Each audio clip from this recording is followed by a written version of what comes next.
एक बार एक काफी अमीर सेठ होते हैं। उनके पास खूब पैसा होता है, नौकर चाकर गाड़ियां, कोई काम नहीं, काफी पैसे वाले होते हैं। तो एक दिन वे आराम से बैठे थे, आराम से बैठे बैठे क्या सोच रहे थे कि मेरे पास कितनी दौलत है।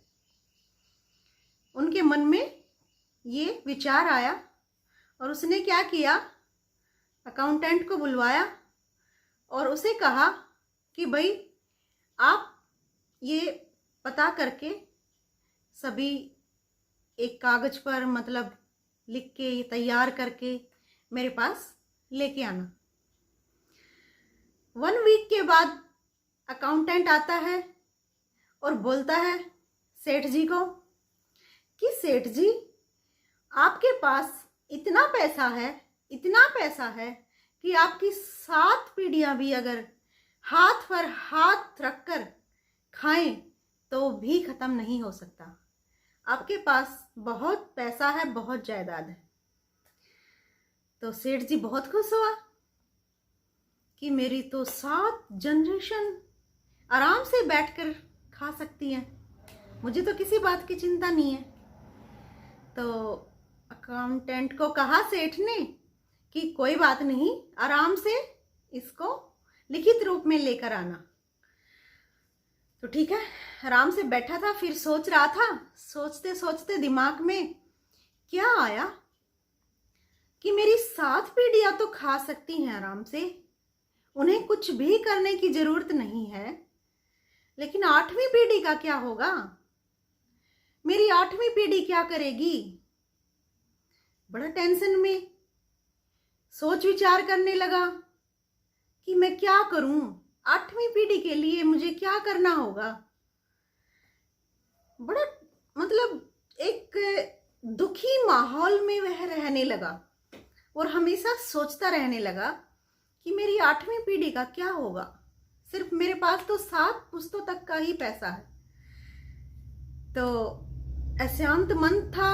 एक दिन क्या हुआ कि उसमें नगर में कहीं कथा हो रही थी, एक संत बाबा आए हुए थे। तो वे वहां चले जाते हैं कि चलो कुछ मन शांत हो मेरा रहेगा और कुछ मुझे अच्छा सुनने को मिलेगा। तो वे वहां चले जाते हैं मन की शांति के लिए। तो बाबा से पूछ ही लेते हैं, महाराज से, कि भाई मैं क्या करूं, मेरे पास काफी पैसा है और लेकिन मेरी 7 पीढ़ियां तो आराम से खा सकती हैं, लेकिन 8वीं का क्या होगा। बाबा से वे पूछते हैं। तो वे बाबा हैं जो वे कहते हैं, इस नगर के उस पार एक बूढ़ी अम्मा रहती है, आपको क्या करना है, उनको 1 किलो आटा दान करना है। 1 किलो आटा सिर्फ दान करना है और तुम्हारी 8वीं पीढ़ी का इंतजाम हो जाएगा। तो क्या करता है सेठ, भागता है फटाक से और अपने नौकर को बोलता है कि जल्दी से 1 बोरी भर के अनाज लेके आओ, गेहूं लेके आओ और चलो मेरे साथ। और उस बूढ़ी अम्मा के पास जाता है। बूढ़ी अम्मा आती है कि हाँ बेटा बोलो। कहता है सेठ कि ये अनाज की बोरी है अम्मा, इसी रख लो, मैं दान करने आया हूं।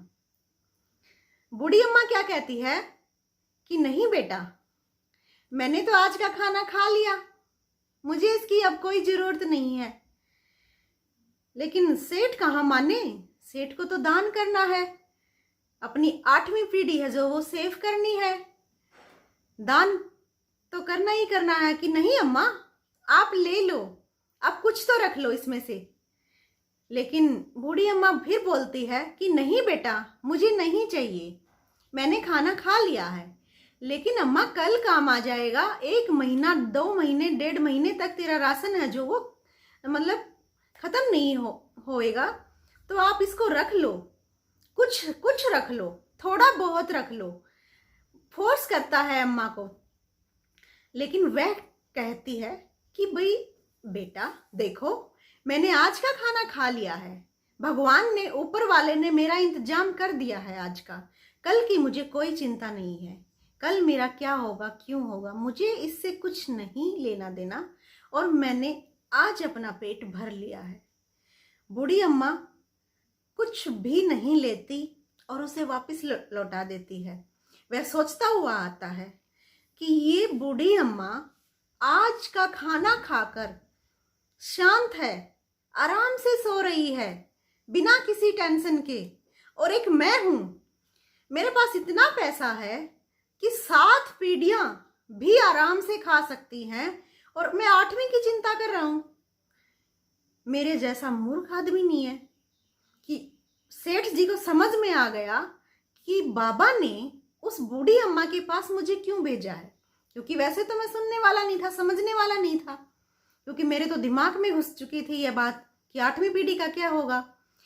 तो वो सेठ जी सारी बात समझ जाता है कि हमें इतनी ऐसी चिंता नहीं करनी चाहिए, हमें आज की सोचनी है, प्रेजेंट में जीना है। इस कहानी से हमें यही सीख मिलती है, लालच एक बुरी बला है, लालच को जितना भी बढ़ाओगे उतना ही बढ़ता रहेगा, इसकी कोई भी सीमा नहीं है। तो हमेशा हमें इतने में ही संतुष्ट रहना चाहिए जितने की हमें ज़रूरत है, जितना कि हमारे लिए आवश्यक है और हमें जीने के लिए सही वो प्रॉपर है। ये नहीं कि चिंता में लगे रहो, सेठ की तरह 8वीं पीढ़ी की चिंता करने लगो। कोई तो बुढ़िया तो कल की भी चिंता नहीं कर रही थी, इसी जन्म की, और वो 8वीं पीढ़ी की चिंता कर रहा था। तो हमें हमेशा लालच से बच के रहना है और प्रेजेंट में जीना है, आज में जीना है। और हमेशा ध्यान रखिए कि लालच की कोई सीमा नहीं होती, लालच का कोई दायरा नहीं होता। इस लालच से बच के रहें। कल फिर मिलते हैं। जय हिंद।